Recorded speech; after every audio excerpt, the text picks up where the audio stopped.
साहब आपको, हे जननायक आपको मेरा बारंबार प्रणाम है। बाबा साहब आपको, हे जननायक आपको मेरा बारंबार प्रणाम है। दलित उद्धारक आपको, दलित उद्धारक आपको मेरा बारंबार प्रणाम है। बाबा साहब आपको, हे जननायक आपको मेरा बारंबार प्रणाम। भीमाबाई तो मैया है, सतपाल बापैया है। भीमाबाई तो मैया है, सतपाल बापैया है। प्रज्ञापालक आपको, प्रज्ञापालक आपको मेरा बारंबार प्रणाम है। बाबा साहब आपको, हे जननायक आपको। Yeah, we are going to celebrate the birth anniversary of Dr. Babasaheb Ambedkar, 129th birth anniversary.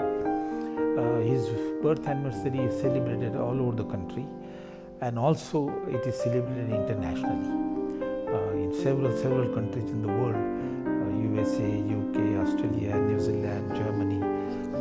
There are many countries where Ambedkar International Mission has their unit.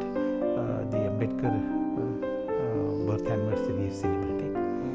Well, there are reasons as to why this Babasaheb Ambedkar is so popular, so people have love and faith in him, confidence in him, and they celebrate as a gratitude. They express their gratitude towards the contribution that he has made for the country as well as for the marginalized section. I would like to highlight some of his contribution and also present before you some of his views which are very necessary in the context of the changing situation in India.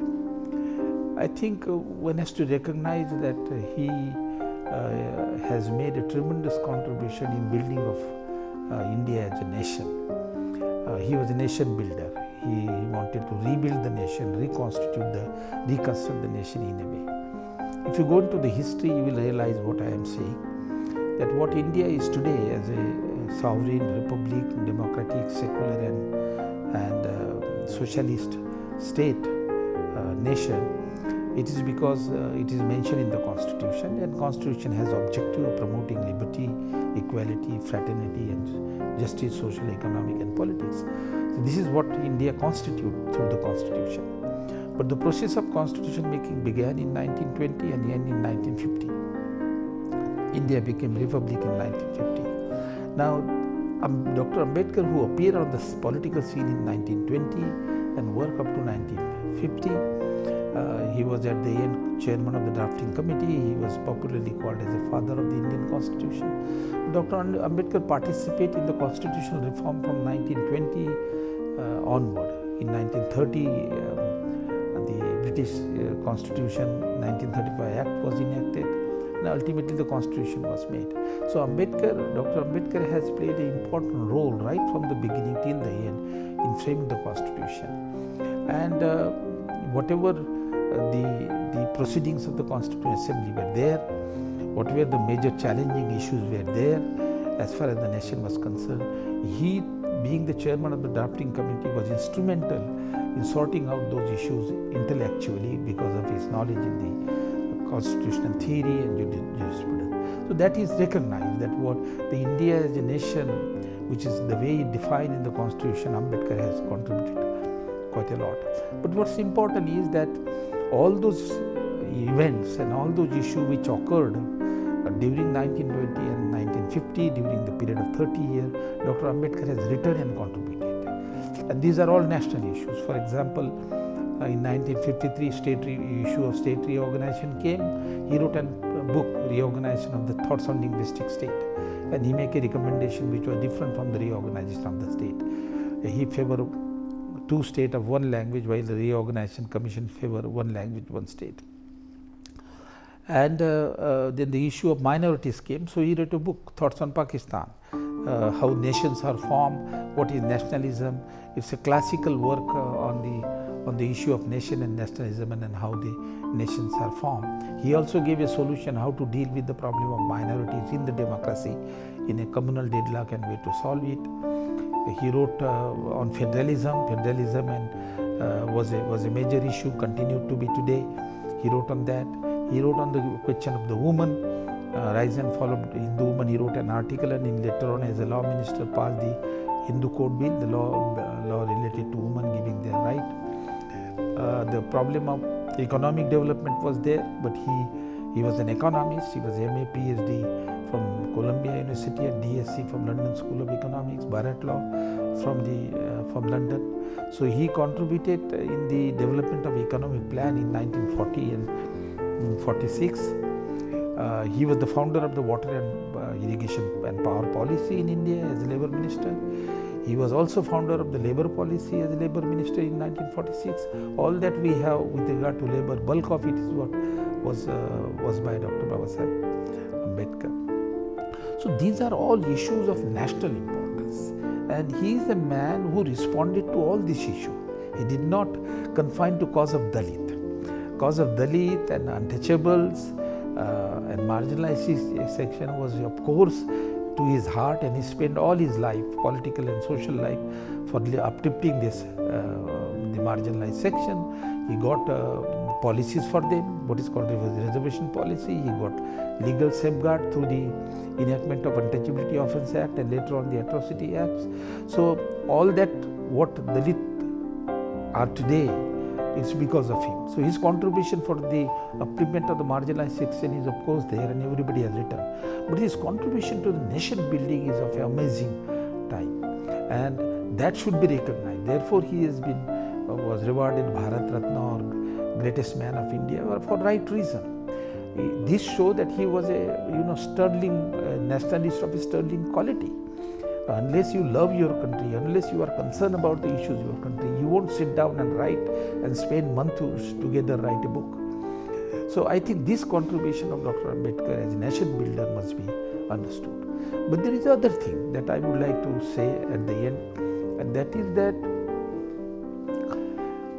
what he has proposed based on his scholarship and study is different from what has been finally accepted by the government in the Constitution Assembly or in many other ways. So there is a difference, because his views were based on research and the study, while the government accepted some of his solution based on the political situation available at that point of time. And therefore, by not accepting his solution on several issues, important issues, we see that we continue to face those problems. I will only highlight two, not many of them.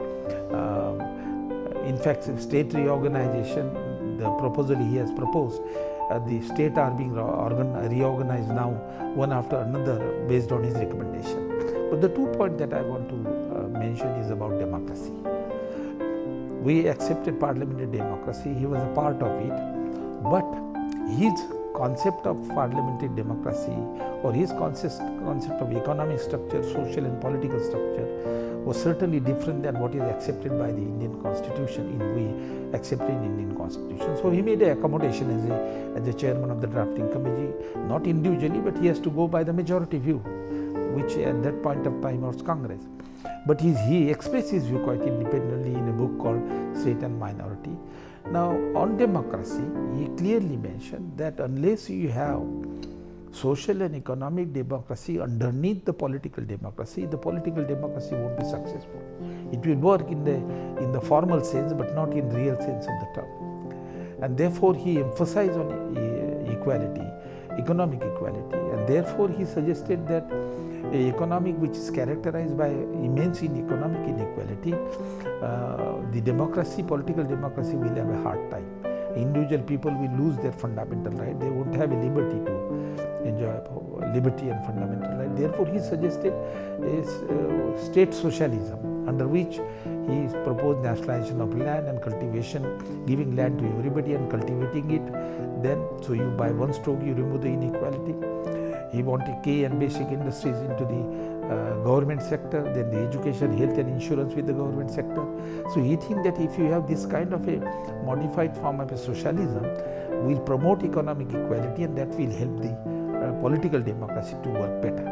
Similarly, the discrimination on caste, huge discrimination. So he proposed a policy of reservation to have a fair access to the Dalit. So social and economic equality, in his view, was a precondition for the success of political democracy. So effort should be made towards that direction. In fact, he used a very strong, very interesting word, that the social and political democracy is the fiber and thread of the political democracy, and if the fiber are strong, the political democracy will be strong.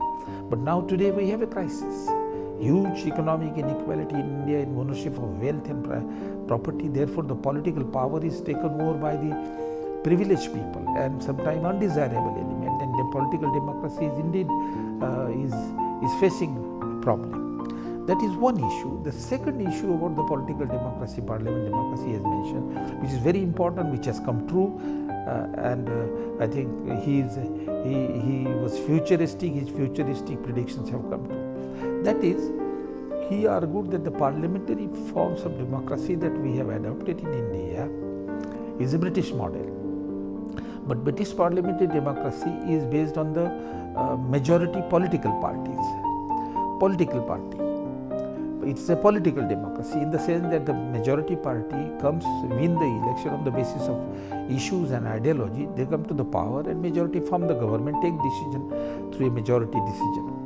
But in India, where the country is characterized by multiple religion, caste and ethnic group, and there the parliamentary democracy is likely to turn into communal democracy. That is, the base of the political parties will be less on policies but more on religion, caste and ethnicity. So, and there is a difference between political democracy and the communal democracy. Political democracy is temporary. The political party change depending on their performance and their role. But the communal democracy is permanent in his view, because the religious population, caste population, ethnic population is constant. There might be differences, they may get divided, but the real voting base will be the identity of the community. In such a situation, there will be a crisis, and he said that there is a danger to minority from the majority, which we see today. The state is being, to a greater extent, is being governed by influenced by religious ideology, influenced by caste, and the minorities face a constant threat, both religious and the caste minority. So his prediction about the danger to the minority, he used the word menace. The communal majority is a menace to the minority. He made a proposal in Communal Deadlock and Way to Solve It, that we should have a balanced representation of minority and majority. He wanted to increase the seat of the minority vis-a-vis the majority. Majority remain majority, but some balance. Then unanimous decision making instead of majority rule, because if the democracy is communal and communal majority take the decision by majority rule, then it is they who take the decision. Therefore, he asked that at least in important cases we should have unanimous rule making, decision making, and the formation of the cabinet and the governance, executive should be with the consent of all the members in the legislature, in the parliament, both opposition as well as the ruling, so that you have the cabinet minister and the minority minister who have faith of the entire house. So the principle of balanced representation, principle of faith and unanimous decision was proposed by him as a reform of the parliamentary democracy for India, but nobody take notice of it. So I think, but for failing to take notice of Dr. Ambedkar and not incorporating into democracy in other areas, that has now created the problem. the reason is that his solutions were based on the research, rigorous research. Therefore, his solutions are long-term solutions. And so, therefore, Dr. Ambedkar is still relevant. Whenever we are in crisis, we fall back upon Dr. Ambedkar. We quote him from one source to another source. So, this all contribution of a man is a contribution of a person who is so committed to the nation, who is so committed to the poor. He wanted to build this country on a very strong footing. And I think if we listen to him, if we read his solution, try to apply them in a practice, that will be the great tribute to him on the birth anniversary, and this will make the country more strong, which was his desire. Thank you. दुनिया के सबसे शिक्षित महामानव, समानता के अग्रदूत और हमारे गौरव, विश्व रत्न बाबा साहब डॉक्टर भीमराव अंबेडकर की 129वीं जयंती पर दुनिया भर के संघर्षशील, शोषित, सुषुप्त समाज के सदस्यगण तथा उसके उत्थान के लिए प्रयासरत व संघर्षरत सभी साथियों को मेरी हार्दिक बधाई और क्रांतिकारी जय भीम। साथियों, बाबा साहब थे इसलिए आज हम हैं। आज हम खड़े हैं, बाबा साहब इसके लिए लड़े हैं। हमारे पास जो शिक्षा की दौलत है वो सब बाबा साहब की बदौलत है। जो भी समाज में हमारा सम्मान है वो सब बाबा साहब का वरदान है। इक्वलिटी, फ्रेटर्निटी और लिबर्टी का सम्मान है, और ये संभव है क्योंकि बाबा साहब रचित संविधान है। साथियों, आमतौर पर हम सब इस पर्व को भारी संख्या में एकत्र होकर बाबा साहब को माल्यार्पण कर उनके दिए मार्गदर्शन को आत्मसात करने की कसम खाते हैं और उनके द्वारा दिए गए 3 रत्न, शिक्षित बनो, संघर्ष करो और संगठित रहो, पर चढ़कर हमने क्या प्रगति की, इसका आंकलन कर आगे की रणनीति बनाते हैं। लेकिन कोरोना महामारी के इस भयंकर दौर में हम सबको सोशल डिस्टेंसिंग का कड़ाई से अनुपालन करना है और अपने भीम समाज को शिक्षित और सचेत भी करना है, क्योंकि थोड़ी सी भी भूल से इस महामारी की सबसे भारी कीमत हमारे समाज को चुकानी पड़ सकती है। इसलिए अपने अपने घरों में शाम 7:30 बजे बाबा साहब के जन्म दिवस की खुशी दिए जलाकर मनाएं। अपने सभी मित्रों, संबंधियों, रिश्तेदारों को सोशल मीडिया के माध्यम से जैसे व्हाट्सएप, फेसबुक, ट्विटर, इंस्टाग्राम व फ़ोन करके सबको बाबा साहब के जन्म दिवस की बधाई दें। ये दिवस कुछ संकल्प लेने का भी है। सभी सक्षम साथी पीछे छूट गए साथियों को भरपूर मदद कर आगे बढ़ाने का संकल्प लें। प्रत्येक साथी समाज के एक युवक को शिक्षित करने का संकल्प ले। प्रत्येक साथी समाज के कम से कम 10 सदस्यों को बाबा साहब द्वारा दिए गए मार्गदर्शन से अवगत कराएं तथा प्रत्येक को एक संविधान की प्रति भी प्रदान करें। बाबा साहब द्वारा लिखित सभी पुस्तकों का एक सेट हिंदी या इंग्लिश अपने मोहल्ले या गांव में दें और लोगों को प्रेरित करें कि वो उसको पढ़ें।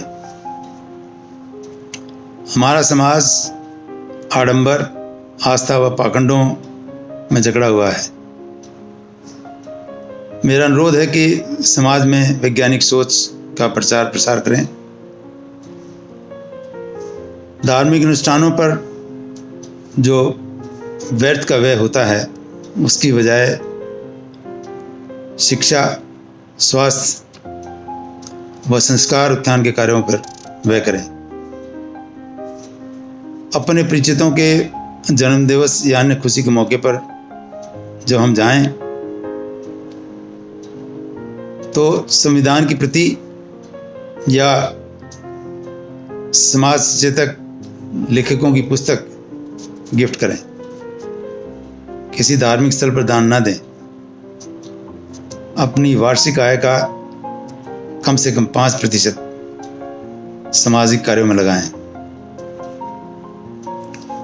जहाँ संभव हो वहाँ अपने प्रयासों से शिक्षण संस्थान संचालित करें या जो संचालन हो रही हैं उनमें भरपूर मदद करें।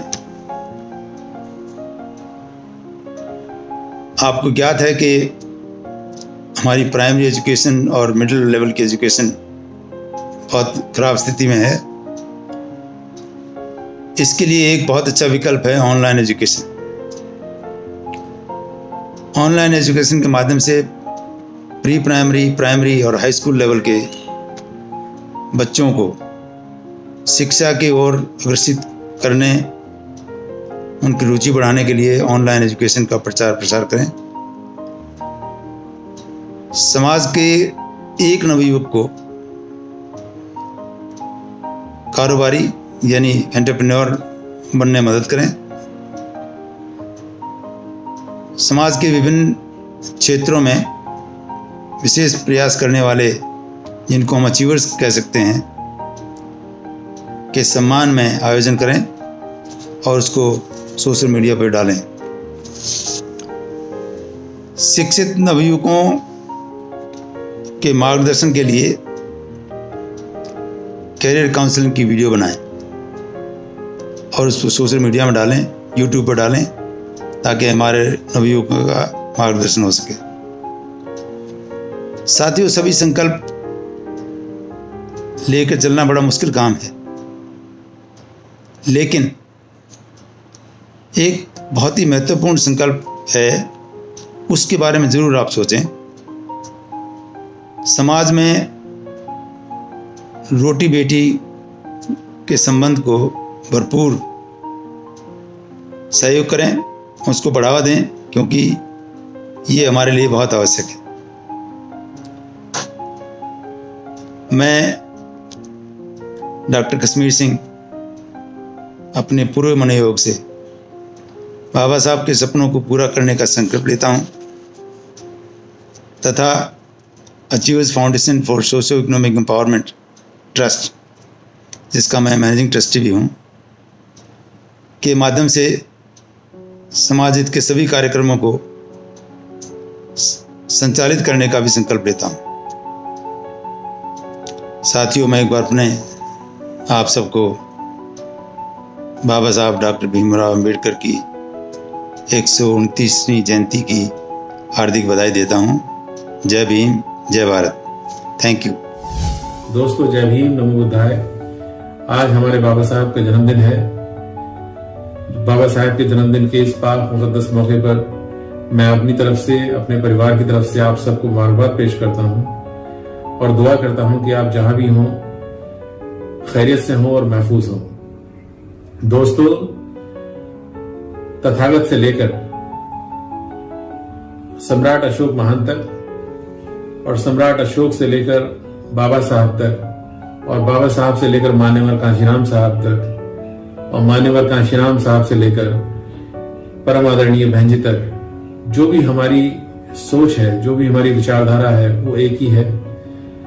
और बाबा साहब ने जो हमें हमारी सशक्तिकरण का रास्ता दिखाया, बाबा साहब ने जो हमारे आत्मसम्मान को आगे बढ़ाने के लिए, हमें न्याय दिलाने के लिए जो रास्ता दिखाया, उसी रास्ते का अनुसरण करते हुए 1995 में मैं JNU से MA MPhil करने के बाद PhD करने के लिए अमेरिका के university of Maryland college park पहुंचा।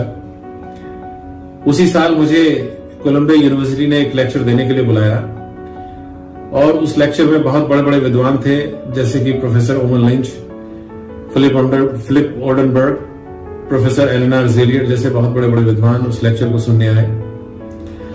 और प्रोफेसर ओमोलिन जब मुझे उस लेक्चर के लिए लेके जा रहे थे शाम में, तो उन्होंने मुझसे पूछा कि K P Singh, what would you like to do as the first thing before you give your lecture. तो मैंने उनसे कहा कि मुझे प्रोफेसर लिंच उस जगह लेकर के चलिए जहां बाबा साहब पढ़ते थे, उस लाइब्रेरी में लेकर के चलिए जहां बाबा साहब बाहर बैठते थे और वो सैंडविच आधी दोपहर को खा लेते थे और आधी बचा करके रख लेते थे, वो शाम में खाते थे। जब ओमर लिंच मुझे उस गलियारे से लेकर के जा रहे थे, उस स्ट्रीट से लेकर के जा रहे थे और मैं कोलंबिया यूनिवर्सिटी के विश्वविद्यालय पहुंचा, तो मैं बाबा साहब की जो जहां बाबा साहब बैठते थे, जिन स्टेयरकेस पे बाबा साहब बैठते थे, मैं उनको छू छू कर काफी देर तक मैं इमोशनल होता रहा। और वहां से जो मुझे ऊर्जा मिली, मैं उस ऊर्जा के बारे में शायद ही आपको शब्दों में बयान कर पाऊं। और बाबा साहब को शुक्रिया अदा किया उस वक्त कि बाबा साहब, I am here because you were here. और आज मैं जो भी कुछ हूं वो बाबा साहब की बदौलत हूं। उस कोलंबिया यूनिवर्सिटी में लेक्चर देने के बाद एक ऐसा वाकया हुआ कि मैंने कहा वहां पर अपने लेक्चर में कि British came too late and left too early. तो वहां पर जितने भी साउथ एशियन स्कॉलर्स थे, ओरिएंटलिस्ट थे, उन सब के बीच में एक सन्नाटा छा गया कि मैं क्या कह रहा हूं। उसके पीछे मेरी एक रणनीति थी, सोच थी, जो आज भी कायम है कि British came too late and left too early. और उसके बाद मैं यूनिवर्सिटी ऑफ मैरीलैंड से यूनिवर्सिटी ऑफ वॉशिंगटन में पीएचडी करने के बाद यूनिवर्सिटी ऑफ मैरीलैंड से मैं यूनिवर्सिटी विस्कॉन्सिन मैडिसन पहुंचा और यूनिवर्सिटी मैडिसन में मेरी मुलाकात प्रोफेसर जोसेफ डब्ल्यू एल्डर से हुई, जिनके अंडर मुझे पीएचडी करना था। प्रोफेसर जोसेफ एल्डर वो महान शख्सियत हैं जिन्होंने बाबा साहब को देखा और उनसे मिलने का उन्हें शर्फ हासिल हुआ। जब बाबा साहब का इंतकाल हुआ तो प्रोफेसर एल्डर गजरौला के किसी गांव में टेंट लगाकर रहते थे और वहां की जो शुगर कैन इंडस्ट्री है, जो शुगर कैन फार्मर्स हैं, उनके ऊपर काम कर रहे थे, उनके ऊपर रिसर्च कर रहे थे। तो वो बाबा साहब के इंतकाल की खबर सुनने के बाद इतने दुखी हुए कि रात को साइकिल से गजरौला से दिल्ली आए और बाबा साहब को श्रद्धांजलि देकर के वापस चले गए। तो जब उन्होंने ये वाकया मुझे बताया और जब उनको पता चला कि मैं भी दलित हूं, तो बहुत खुश हुए। उनके साथ जब मैं पीएचडी कर रहा था तो बहुत सारे चीजें मेरे सामने वहां विश्वविद्यालय में घटी, जो कभी आपको फिर बताऊंगा। लेकिन साथ साथ मैं अपने समाज को ऑर्गेनाइज करता रहा, इकट्ठा करता रहा, मैं अपना एक नेटवर्क बनाता रहा। यूनिवर्सिटी ऑफ मैरीलैंड में बाबा साहब की जयंती मनाने से लेकर कोलंबिया यूनिवर्सिटी से होते हुए मैं यूनिवर्सिटी विस्कॉन्सिन मैडिसन में जो साउथ एशिया की कॉन्फ्रेंस होती है, उसमें मैं back to back Dalit panels organise करने लगा, जिसमें नॉर्थ अमेरिका के सारे दलित स्कॉलर्स को इकट्ठा करके हमारे जो सब्जेक्ट है, हमारा जो दलित स्टडीज है, उसके ऊपर हमने बातचीत करनी शुरू की, जिसका परिणाम ये हुआ कि अमेरिका की ज्यादातर यूनिवर्सिटीज के अंदर दलित स्टडीज को लेकर एक चेतना जागी और हमारे कौम के ऊपर जो रिसर्च होना चाहिए था वो रिसर्च होने की शुरुआत हुई। जैसे ही मैंने पीएचडी खत्म किया तो मुझे पढ़ाने का मौका मिला यूनिवर्सिटी ऑफ वॉशिंगटन सियाटल में, और डिक्की ने बहुत अच्छा काम किया हमारे समाज के आर्थिक सशक्तिकरण के लिए। मैं कहना इसलिए चाहता हूं कि हमारा जो समाज है वो बिखरा हुआ है। जब तक कोई भी समाज को इकट्ठा नहीं करेगा, एक सूत्र में नहीं पिरोएगा, हम संगठित नहीं होंगे, तब तक हम बात बनने वाली नहीं है। बाबा साहब ने जो हमें मूल मंत्र दिया था, हम उसका पालन नहीं करते। बाबा साहब ने जो हमें धर्म दिया था, उसका हम अनुसरण नहीं करते, और उसके बाद भी हम अपने आप को अम्बेडकराइट कहते हैं। अगर हम सच्चे बाबा साहब के अनुयायी हैं तो बाबा साहब ने कहा था कि शिक्षित बनो, संघर्ष करो और संगठित रहो। तो शिक्षित तो हम हो रहे हैं। हमारे बहुत लोग हैं जो सरकारी नौकरियां भी पा चुके हैं, लेकिन सामाजिक चेतना उनमें नहीं है इतनी। मेरा एक बेटा है यशविन, छोटा बेटा, जो उसने एक मुझसे ऐसा सवाल पूछा कि dad, how come an educated Dalit call himself as a Hindu. अब मैं उसको क्या जवाब दूं? यही एक विडंबना है इस समाज की कि हमारा पढ़ा लिखा समाज भी ऐसी दलदल में फंसा हुआ है, ऐसे कर्म कांडों में फंसा हुआ है कि बाबा साहब का नाम तो लेता है, लेकिन वो सिर्फ जबान से लेता है, दिल और दिमाग में कुछ और होता है। उसके अंदर इतना खौफ है, इतना डर है उसके दिमाग में, और वही डर वो अपने बच्चों को विरासत में दे जाता है।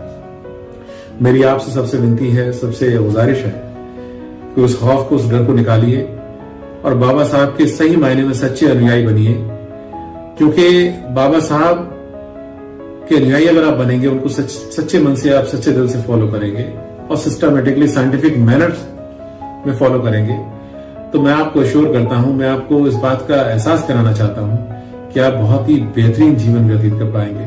कभी भी आप फ्रस्ट्रेशन के शिकार नहीं होंगे, कभी आपके अंदर ये गिलानी नहीं होगी कि आप दलित हैं या आप अछूत हैं। आप उस दलदल से निकलने की कोशिश कीजिए। आज बाबा साहब के मौके पर मैं आपको ये मैसेज देना चाहता हूं कि मैं उस दलदल से बहुत पहले निकल गया, तो क्या आप भी निकलने की कोशिश करेंगे? अगर आपको, मेरे जैसे बहुत लोग हैं जो आपका सहयोग करने के लिए तैयार हैं, आप एक बार कोशिश कीजिए, आप एक बार अपने समाज का हाथ पकड़ने की कोशिश कीजिए, आप हौसला कीजिए, आप बाबा साहब के पद चिन्हों पर चलने की कोशिश कीजिए, बहुत आगे पहुंचेंगे। और हमारे समाज की तरक्की तभी होगी जब हम बाबा साहब को ट्रूली फॉलो करेंगे। और एक और बात मैं आपसे आखिर में कहना चाहता हूं कि हमें किसी ना किसी तरह इस समाज को आगे बढ़ाने के लिए हमारा आर्थिक सशक्तिकरण बहुत जरूरी है। सरकारी नौकरी नहीं मिलती तो हमें बिजनेस में जाना चाहिए। बिजनेस कैसे होगा? एक सोच पैदा कीजिए। सोच जब होगी तो आप आगे बढ़ेंगे, और जब सोच ही नहीं होगी तो आगे कैसे बढ़ेंगे? बाबा साहब के अंदर विजन था, एक सोच थी, और वो एक इतना बड़ा विजन था कि उन्होंने पूरे समाज के लिए जो दर्शन देखा था, जो ख्यालात थे उनके, वो आज उसी उन ख्यालातों की वजह से आज हम यहाँ पर हैं। मैं आपका इस पाक मौके पर बहुत बहुत शुक्रगुजार हूँ, खासतौर से इस टीवी चैनल का और वदम साहब का कि उन्होंने आपके बीच में रूबरू होने का मौका दिया। और आपको एक बार फिर मैं बहुत बहुत मुबारकबाद पेश करता हूँ कि आप सब लोग खुश रहें, बाबा साहब के पद चिन्हों पर चलें और बाबा साहब को यूं ही अपनी जिंदगी में उतारते रहें और तथागत का रास्ता फॉलो करते हैं। जय। I'm so glad to be able to celebrate Baba Saheb Ambedkar's 129th birth anniversary in these trying times. Baba Saheb represents the spirit of optimism and better times. Who can deny that? What we need now are positive messages.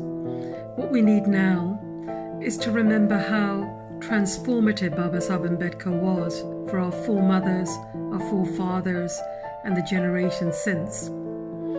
I cannot think of a better example of the power of thought and action. Baba Saheb's message was educate, agitate, organize. That's what we need to do now in these troubled times. Jai Bhim. Doctor Baba Saheb Ambedkar इस दुनिया के महान तत्वज्ञानी थे और कई सालों तक उनकी जगह कोई नहीं ले पाएगा। सारी दुनिया ने मान लिया है कि सिंबल ऑफ नॉलेज कोई है तो वे डॉक्टर बाबा साहब आम्बेडकर हैं। बहुत ही मुश्किल हालात में बाबा साहब ने खुद की क्षमता को दांव पे लगाकर इस देश की विषमता भरी व्यवस्था को बदलकर न्याय, समता, बंधुभाव भरी व्यवस्था में बदल डाला। जो समाज पीढ़ियों से गुलामी का शिकार बना हुआ था, इस देश की महिलाएं जो पीढ़ियों से पीड़ित थी, उन्हें न्याय देने का, समान अधिकार देने का काम संविधान बनाकर बाबा साहब ने किया। आज के वर्तमान का समाज अगर 21वीं सदी की महासत्ता बनने का सपना देख रहा है, प्रबुद्ध भारत का सपना देख रहा है, तो इसके पीछे बाबा साहब के विचारों की प्रेरणा, उन्होंने दिया हुआ करुणा, प्रज्ञा भरे बुद्ध धम्म की शक्ति है। बाबा साहब ने हमेशा से ही प्रस्थापित सत्ता के साथ विचारों की लड़ाई बुद्धिमत्ता से लड़ी और सोते हुए समाज को जागरूक करके शिक्षित और जुझारू समाज बनाया। Dear brothers and sisters, Namo Buddhaya, Jai Bhim. I've celebrated Dr. Baba Saheb Ambedkar Jayanti for 42 years, but never like this. I'm sure it's the same for all of you. We're staring dukkha in the face as never before. In India, the coronavirus is starting to reach the slums. Water is scarce, physical distancing impossible, Many people live on daily wages, and that work is often not available in the lockdown, so they have no money to feed their families. As the virus starts to spread faster in the slums, we could face a human catastrophe on a scale we cannot imagine. And then there's the horrific plight of those who have had to leave the towns for their villages. Some say that the virus is a great social equalizer. Actually, the opposite is true. No one knows how long the virus will cripple life here, or how bad it could get. Could it start to subside after 3 months like Wuhan, or will it go on longer? Will the hot Indian summer make a difference? If the virus subsides after 3 months, will it resurge at the end of the year? How many of us will suffer personal tragedies? No one knows the answer to these questions. This is the uncertainty we are living in, along with much of the world. We also hear that we're in the worst recession for 90 years. How will that impact us? Obviously, we're all hoping for the best, but we have to be realistic and prepare for what we understand to be the worst. Over the recent years, I've helped develop Nagaloka in Nagpur. There we run residential training programs for young people from all over India in Buddhism and Dr. Ambedkar's thought. A few weeks ago, the 150 students were sent home. No visitors or pilgrims have been allowed since. Our ex-students who teach Buddhism in the many villages and towns throughout India have had to stop that work. Our social training programs have also stopped. However, our people are doing what they can. They're raising funds and preparing food for people in the slums and migrant workers leaving Nagpur. And our ex-students from all over India have formed WhatsApp groups and are doing exemplary work.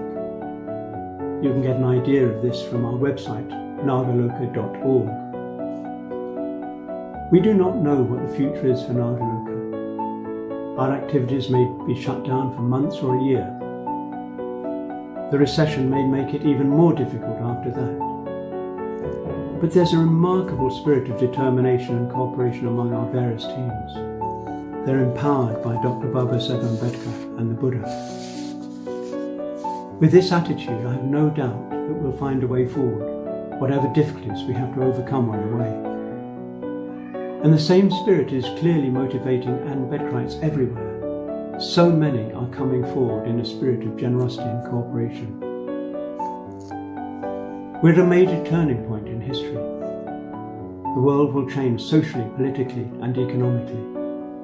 Noam Chomsky says the options range from the installation of highly authoritarian, brutal states to radical reconstruction of society on more humane terms, concerned with human needs instead of private profit. India's politics may seem chaotic, but it has a remarkably resilient constitution framed by Dr. Babasaheb Ambedkar. He underpinned this with his understanding of social democracy.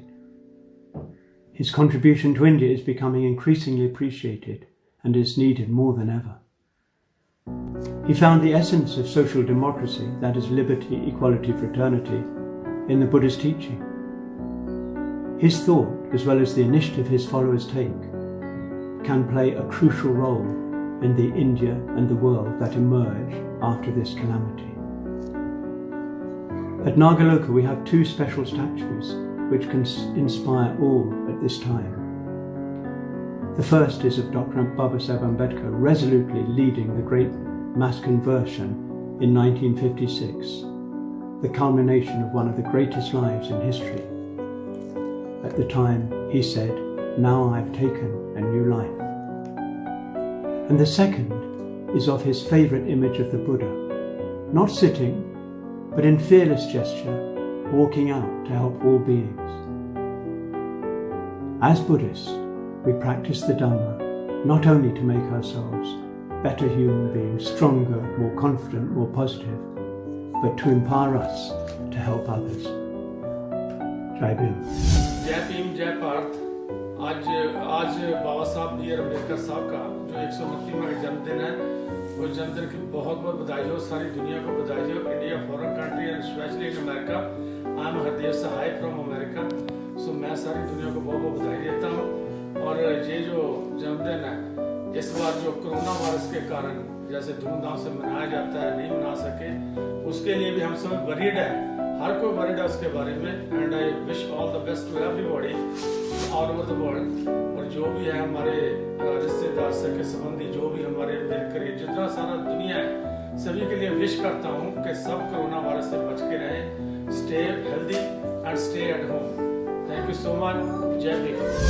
I'm Arun Kumar, General Secretary of the Federation of Midwives and Buddhist Organization UK. I congratulate you on the 129th birth anniversary of Baba Saheb Dr. Ambedkar. In this year, on 14th April, we were going to have a seminar in the British Parliament, but we couldn't because of the coronavirus. But two historic events took place in 2020. On 12th of March, UK government granted a permission to have a museum at 10 King Henry Road, London, where Dr. Ambedkar stayed during his studies at London School of Economics in 1921-22. Thanks to Santosh Das ji and Gautam ji and all other people in India and in the UK who have helped to achieve this objective. Another very important event took place in the city of Burnaby, Vancouver, Canada. On 6th of April, city of Burnaby declared 14th April as a day of equality. So thank you very much to the Chetana Association and South Tariwal Consular who have done this job. Thank you very much. And another thing, in 2015, a proposal by Shri Ramesh Chandra ji, former ambassador, wrote to the Prime Minister of India for recommendation to the United Nations to declare 14th April as an International Day of Equality. And we followed, the FABO UK team followed the same, and other organizations wrote to Prime Minister as well. I request all the organizations to write to the PM and ask them to recommend the 14th April to declare as an International Day of Equality. And from today, we should all start celebrating 14th April as a day of equality. Thank you very much.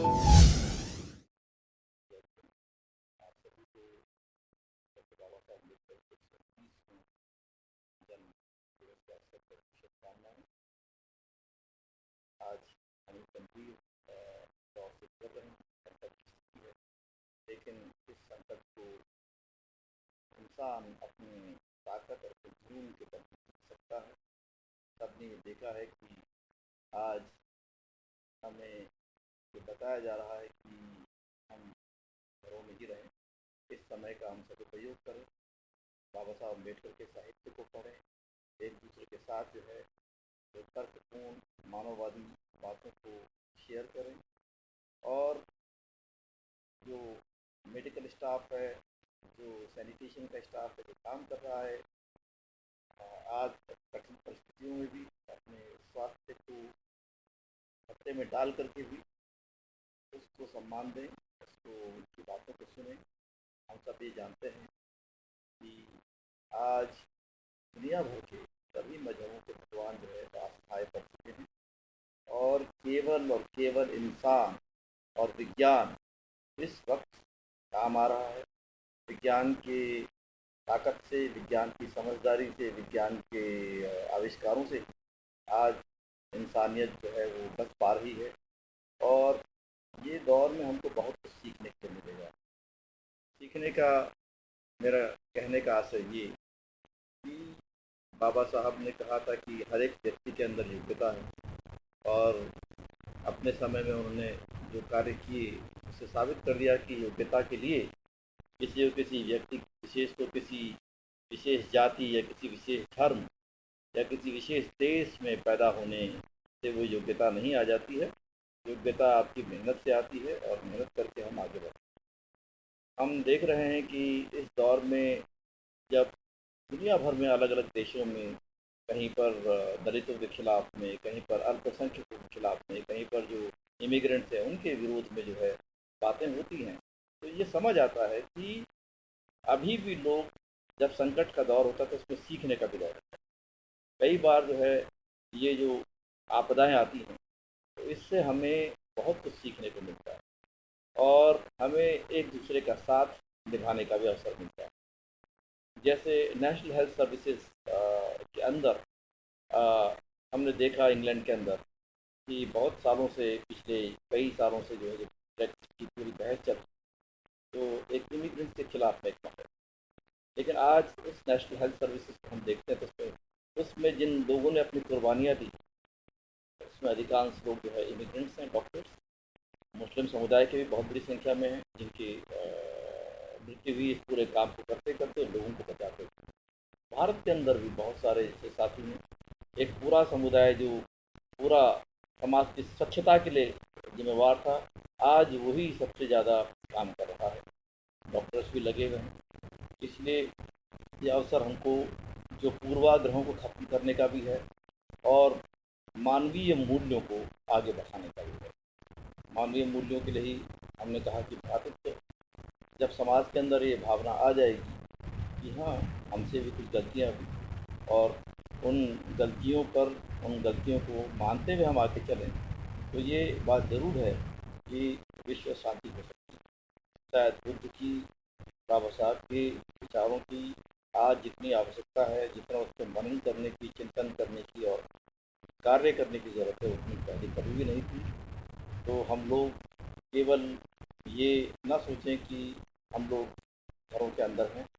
इस अवसर का हम इस्तेमाल करें एक दूसरे को अच्छी बातें भेजने में। बाबा साहब की जो पुस्तकें थी, जातियों का विनाश कैसे हो, देश को आगे कैसे बढ़ाना है, प्रबुद्ध भारत का निर्माण कैसे करना है और प्रबुद्ध जगत का भी निर्माण, क्योंकि प्रबुद्ध भारत दुनिया के प्रबुद्ध हुए बगैर नहीं बन सकता है। तो सब जगह हमको जो है वो बौद्धिकता, वो एक वैचारिक परिपक्वता का परिचय भी देना चाहिए। और सबसे अच्छी बात यह है कि अगर हमको अवसर है या मौका है तो हम उन लोगों की भी मदद कर सकें जिनके पास आज संकट है। भारत जैसे देश में आज बहुत बड़ी संख्या में ऐसे लोग हैं जिनका रोज़गार छिन चुका है, जिनके पास में शाम को खाने के लिए नहीं है, जिनके पास में मुसीबतें हैं, क्योंकि लॉकडाउन के कारण से स्थिति आई है। अभी इकोनॉमी की हालत बहुत ख़राब है। आने वाले समय में कितने समय में ये लॉकडाउन खुलता है, तो जिन लोगों के पास में संभव है कि वो दूसरों की मदद कर सकते हैं, तो मुझे लगता है कि उनको प्रयास करने चाहिए। मुझे इस बात की खुशी है कि बहुत सारे जो अम्बेडकरवादी संगठन हैं वो इस क्षेत्र में काम कर रहे हैं। इंग्लैंड के अंदर भी हमने देखा कि बहुत सारे अपने संगठन, सिखों के संगठन, रविदासी संगठन, सब लोग लगे हुए हैं। जो डॉक्टर्स हैं, जो स्टाफ है मेडिकल, उनके लिए खाना प्रोवाइड कर रहे हैं। भारत के अंदर भी जो है ऐसे गांव-गांव में लोग काम कर रहे हैं और उन सब लोगों की अच्छे स्वास्थ्य और उनका सुरक्षा के लिए हमको कामना करनी चाहिए और उम्मीद करनी चाहिए कि ये संकट से जल्दी देश इससे उभरे सारी दुनिया, और हम सब लोग पुनः जो अपना समाज निर्माण का कार्य है, एक नए समाज के निर्माण के लिए जो बाबा साहब ने कहा था, उसके लिए तत्पर हूँ, अग्रसर हूँ। लेकिन इस समय ज़रूरी ये है कि अगर आवश्यकता नहीं है तो हमें बाहर नहीं जाना चाहिए। कोशिश करें कि घरों के अंदर रहें। आपकी सुरक्षा रहेगी तो समाज की सुरक्षा रहेगी। और जो लोगों को इसमें जो सामाजिक कार्यों में लगे हुए हैं, जो लगातार चाहे वो मेडिकल में हों या सैनिटेशन का काम कर रहे हों या फिर वो जो है लोगों को राशन या कोई और सप्लाई में लगे हुए हैं, उन लोगों से भी हमारा अनुरोध है कि वे अपनी पूरी सुरक्षा रखें, मास्क पहनें और सफाई का ध्यान रखें।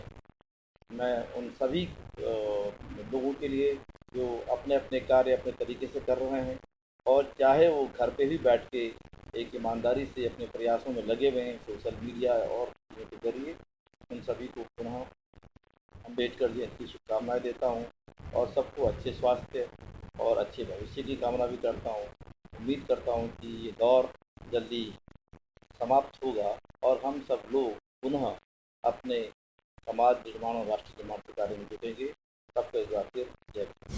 Jai Bhim, Jai Jyotiba. Friends,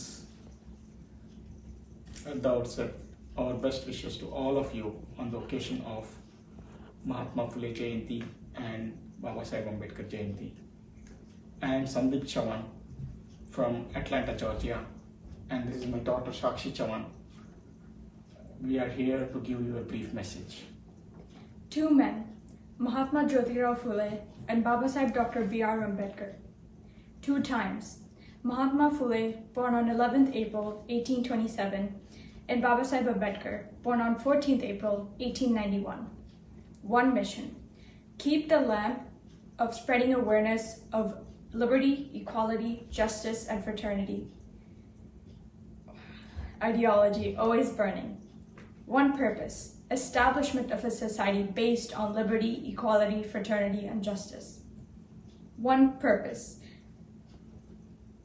one focus. Focus on a single, clearly defined life goal and make achieving this goal their only desire. One commitment. Dedicate their whole life working unconditionally for this mission 24/7. One message. Educate, agitate, organize. After so many sacrifices of our founding fathers and mothers, from Buddha to Baba Saheb, now people understand the purpose and significance of non-stop spreading awareness. Awareness amongst our masses is a necessary precondition for any kind of revolution to take place. Friends, during Buddha's times, the society was not as sophisticated or complex as was during Baba Saheb's and Mahatma Phule's times. It seems also true that the current times are much more complex than it was ever before. Spreading awareness is not an easy task. Spreading awareness means understanding these complex times and making our masses aware of things surrounding them. The awareness that will lead to the creation of society based on liberty, equality, fraternity, and justice, a society our forefathers fought for. Today, I want to take this opportunity to tell you a short story. Although the source is unverified, it is very much worth noting. Once, someone asked Baba Saheb Ambedkar, "What is the biggest accomplishment of your movement?" Few people expected him to say, "It is the Constitution of India." Few expected him to say, "The abolition of untouchability." Few expected him to say, "The reservations." And few expected him to say, "The religious conversion." But Baba Saheb Ambedkar said, "The biggest accomplishment of my movement is the life I have put into dead people. I have aroused self-respect in people. I have inculcated in people a feeling to fight for their freedom and their rights." Baba Saheb is not just an individual, but he's an institution. In Baba Saheb's own words, self-respect and self-help movement have nothing to lose, but everything to gain. Together we can, with the motto of one for all and all for one. Today, let's be aware, be safe, and be there for each other and society at large. Together is the best place to be. Jai Bhim, Jai Bharat. Jai Bhim. BII celebrates online event for 129th birth anniversary of Dr. Baba Saheb Ambedkar. Heartful wishes of 129th Ambedkar Jayanti from BII Team Japan. Celebrate at home, stay safe, and remember the message of Baba Saheb: educate, agitate, and organize. Jai Bhim. And here is a short message from us.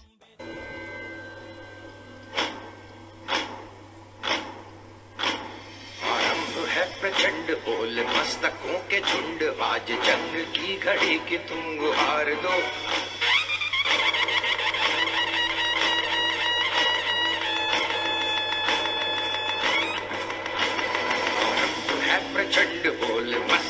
के झुंड आज जंग की घड़ी की तुम गुहार दो। मान मान शान या की जान का हो दान आज एक धनुष के बाण पे उतार दो। आरंभ है प्रचंड बोल मस्तकों के झुंड आज जंग की घड़ी की तुम गुहार दो। मान मान शान या की जान का हो दान आज एक धनुष के बाण पे उतार दो। आरंभ है प्रचंड। Dear friends, Namo Buddha. I am Dr. Rahul Bali from India. 14th April being the birth date of great Bharat Ratna, Dr. Bhimrao Ambedkar, who always believed that all human beings are equal. All those who suffer because of social and economic disadvantages across the world feel proud in celebrating his birthday. In the outbreak of coronavirus, all believers in the ideals of liberty, equality, and fraternity will be celebrating his 129th birthday online. To pay homage to Baba Saheb Ambedkar, Buddhist monks and his followers across the world are already helping the poor and needy by serving food and essentials to them. Our brave medical professionals and workers are attending the COVID-19 patients in the hospitals and helping the citizens and the government of India. On this great day, I appeal to all those who can afford should come forward to help in whichever way they want to. Stay home, stay safe. I thank respected Shri Gautam Chakravarti ji to take this initiative to celebrate Baba Saheb birthday online. Jai Bhim, Jai Bharat. Jai Bhim. This is Mrs. Manju Lal, qualified naturopath in London, and we are celebrating Dr. Baba Saheb Ambedkar 129th birth anniversary. He struggled all his life for equality and humanity, and I pay my tributes to Dr. Baba Saheb Ambedkar, and also I am sending best wishes to all Ambedkarites all over the world. Jai Bhim, Jai Bharat. I am Dr. Pyarelal, Fellow Royal College of Surgeons of UK. Today we are celebrating Baba Saheb Bhimrao Ambedkar's 129th Jayanti. On this occasion, we pay tribute to Dr. Baba Saheb Ambedkar, Messiah of Untouchables and architect of Indian Constitution. We pay best wishes to all Ambedkarites all over the world. जय भीम, जय Bharat, doctor Pyarelal.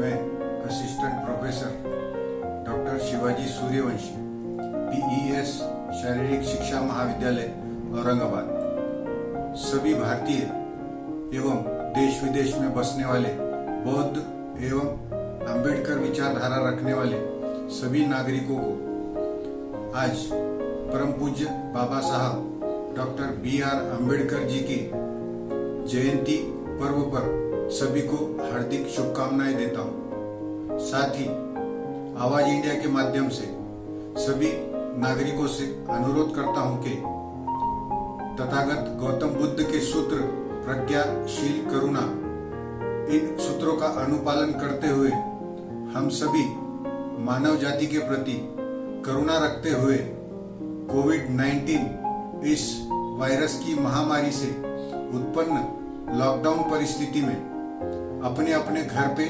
रहकर और घर पर ही परम पूज्य अंबेडकर जयंती उत्सव मनाए और इस महामारी पर विजय पाए और अपनी सूझबूझ एवं विज्ञानवादी सोच का प्रदर्शन करें। जय भीम, जय बुद्ध, जय भारत। अंबेडकर ऐसे अकेले नेता हैं जिनसे आज के नेता वाकई डरते हैं। उनकी हर बात को इस तरह से पेश करते हैं या सुनते हैं जैसे कुछ हो जाए, चुनौती नहीं देनी है। जबकि अंबेडकर खुद ही नायक पूजा के खिलाफ लिख गए हैं और कहते हैं कि इससे नष्ट हो जाता है समाज और लोकतंत्र। अब दूसरा प्रसंग जिसमें गांधी जी से अंबेडकर पूछते हैं कि कांग्रेस हमारे आंदोलन का विरोध क्यों करती है और मुझे देशद्रोही क्यों कहती है। देशद्रोही से याद आया, हमें तो लगा कि आजकल ही शुरू हुआ है, लेकिन इसका इतिहास देखिए कहां कहां है। इसके जवाब में गांधी कहते हैं कि आप सबसे बड़े देशभक्त हैं। तब की बंबई विधानसभा में बोलते हुए डॉक्टर अंबेडकर कहते हैं, ये एसआर दारापुरी साहब ने हस्तक्षेप.com पे लिखा है। अंबेडकर कहते हैं कि मुझे अक्सर गलत समझा गया है, इसमें कोई संदेह नहीं होना चाहिए कि मैं अपने देश को प्यार करता हूं, लेकिन मैं इस देश के लोगों को यह भी साफ साफ बता देना चाहता हूं कि मेरी एक और निष्ठा भी है जिसके लिए मैं प्रतिबद्ध हूं। यह निष्ठा है अस्पृश्य समुदाय के प्रति जिसमें मैंने जन्म लिया है, और मैं इस सदन में पुरजोर कहना चाहता हूं कि जब कभी देश के हित और अस्पृश्यों के हित के बीच टकराव होगा तो मैं अस्पृश्यों के हित को तरजीह दूंगा। अगर कोई आतताई बहुमत देश के नाम पर बोलता है तो मैं उसका समर्थन नहीं करूंगा। मैं किसी पार्टी का समर्थन सिर्फ इसलिए नहीं करूंगा कि वह पार्टी देश के नाम पर बोल रही है। जो यहां हो और जो यहां नहीं है, सब मेरी भूमिका को समझ लें। मेरे अपने हित और देश के हित से टकराव होगा तो मैं देश हित को तरजीह दूंगा, लेकिन अगर देश के हित और दलित वर्गों के हित के साथ टकराव होगा तो मैं दलितों के हित को तरजीह दूंगा। सोचिए, आज तो पार्टियों में दलित नेता अपने हितों को छोड़ देते हैं पार्टी निष्ठा के चलते, लेकिन डॉक्टर भीमराव अंबेडकर क्या कह रहे थे। सभी को मेरा जय भीम और नमो बुद्धाय। आज हमारे बाबा साहब का बर्थडे है। वो हमारे लिए सब कुछ है। उनने हमें संविधान दिया है। हैप्पी बर्थडे बाबा साहब, धन्यवाद। वो बात करो पैदा, वो बात करो पैदा, तुम अपनी जुबानों में। वो बात करो पैदा, वो बात करो पैदा, तुम अपनी जुबानों में। वो बात करो पैदा, तुम अपनी जुबानों में।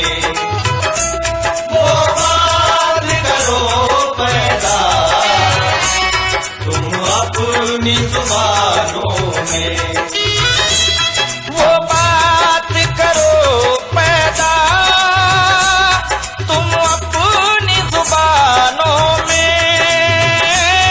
वो बात करो पैदा, तुम अपनी जुबानों में। वो बात करो पैदा, तुम अपनी जुबानों में। दुनिया भी कहे कुछ है, दुनिया भी कहे कुछ है, इन भीम दीवानों में। दुनिया भी कहे कुछ है, इन भीम दीवानों में।